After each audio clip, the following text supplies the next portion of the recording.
පිංගතුනි බුද්ධ ශාසනයක් මුණ ගැහෙන්නේ ඉතාමත් කලාතුරකින්. අපි බොහෝම වාසනාවන්ත පිරිසක්. බුද්ධෝ හවේ කප්ප සතේහි දුර්ලභෝ. බුද්ධ කියන වචනය කල්ප 100 ගණනකින් මේ ලෝකෙ අහන්නත් දුර්ලභයි.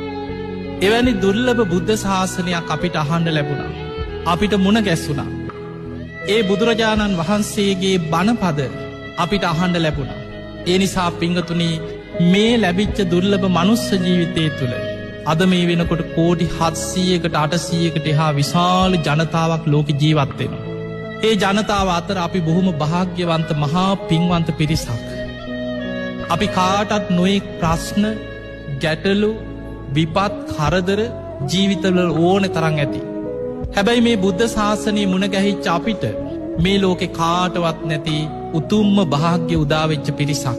පිංගතුනි ඔබ මම සරණගිය මහා කාරුණික බුදුරජාණන් වහන්සේ අවුරුදු 45ක් පුරාම වැඩ සිටිමින් උන්වහන්සේ දවසේ පැය 2කටත් අඩු කාලයක් තමයි සිංහසෙයියාවෙන් සැතපෙන්නේ.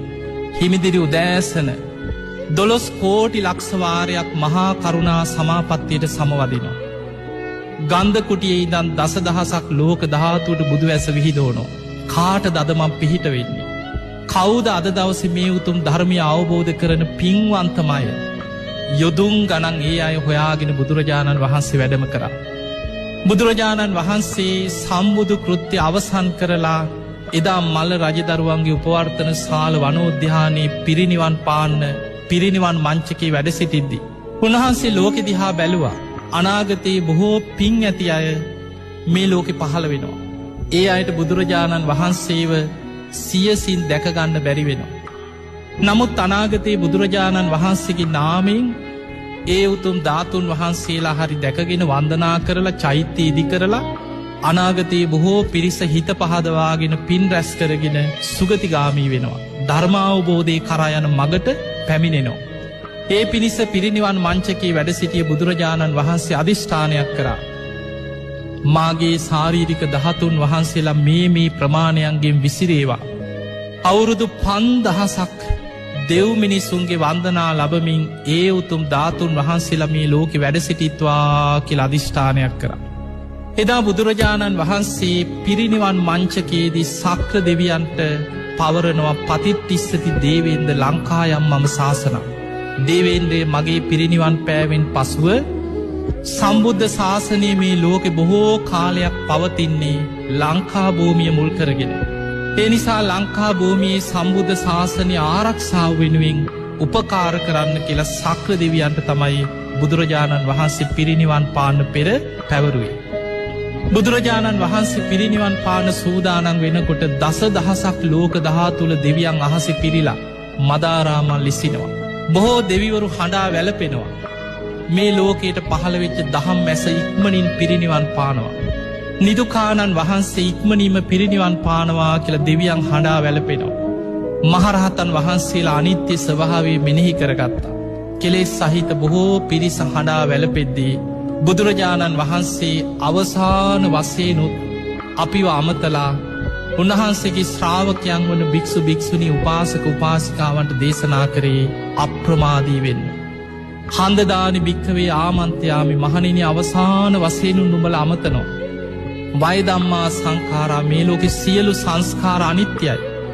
අප්‍රමාදීන සම්පාදේත අප්‍රමාදීව කුසල් වඩන්න. ඒ තමයි ඔබ මම සරණ ගිය අපේ බුදුරජාණන් වහන්සේගේ අවසාන බුද්ධ වචනේ. එදා බුදුරජාණන් වහන්සේ මේ අවසාන බුද්ධ වචනේ දේශනා කරලා පළවෙනි දෙවනි තුන්වෙනි කියන හතරවෙනි ධ්‍යානයන්ට සමවැදිලා පිළිවෙලින් නිරෝධ සමාපත්තිය දක්වාම සමවැදිලා ඒ සමාපත්තිය එකින් එක අඩු කරගෙන ආයමත් පළවෙනි ධ්‍යානයට සමවැදිලා පළවෙනි ධ්‍යානයෙන් දෙවනි ධ්‍යානයට දෙවනි ධ්‍යානයෙන් තුන්වෙනි ධ්‍යානයට තුන්වෙනි ධ්‍යානයෙන් හතරවෙනි ධ්‍යානයට සමවැදිලා ඒ සමාපත්තියෙන් නැගිටිනවා සමගම මේ ලෝකයට පහළ වෙච්ච දහම් මැස මේ මහා බද්ද කල්පේ ඔබ මම සරණ ගිය හතරවෙනි බුදුරජාණන් වහන්සේ අනුපාදිශේෂ පරිනිර්වාණ ධාතුවෙන් පිරිනිවන් පෑවා. උන්වහන්සේගේ අවසන් සුසුම් පොද හිස් වාතලයට මුසු වෙලා ගියා. අහසේ ඉඳන් දෙවිවරු සක්‍ර දෙවියන් ගාථාවක් කියනවා අනිච්චාවත සංඛාරා උපාද වය ධම්මිනෝ. උප්පජ්ජිත්වා නිරුච්චන්ති තේ සංරූප සමෝසුකෝ. මේ ලෝකෙ සියලු සංස්කාරයන් අනිත්‍යයි. හැමදේම හටගෙන පැවතිලා නැතිවී යන ස්වභාවෙන් යුක්තයි. මේ උතුම් අනිත්‍ය ධර්මතාවය අවබෝධ කර ගැනීම මයි යහපත. පිංහතුනි බුදුරජාණන් වහන්සේ පිරිනිවන් පාන්නේ අද මේ ජීවත්වෙන අපි අනාගතයේ ජීවත්වෙන ඔබේ දරුවන් අනාගත පරපුර අවුරුදු 5000ක් කල් උන්වහන්සේගේ සර්වඥ ධාතුන් වහන්සේලා දෙව් මිනිසුන්ගේ වන්දනා ලබමින් ලෝකෙ වැඩ සිටිත්වා කියන බුද්ධ අධිෂ්ඨානය තුළ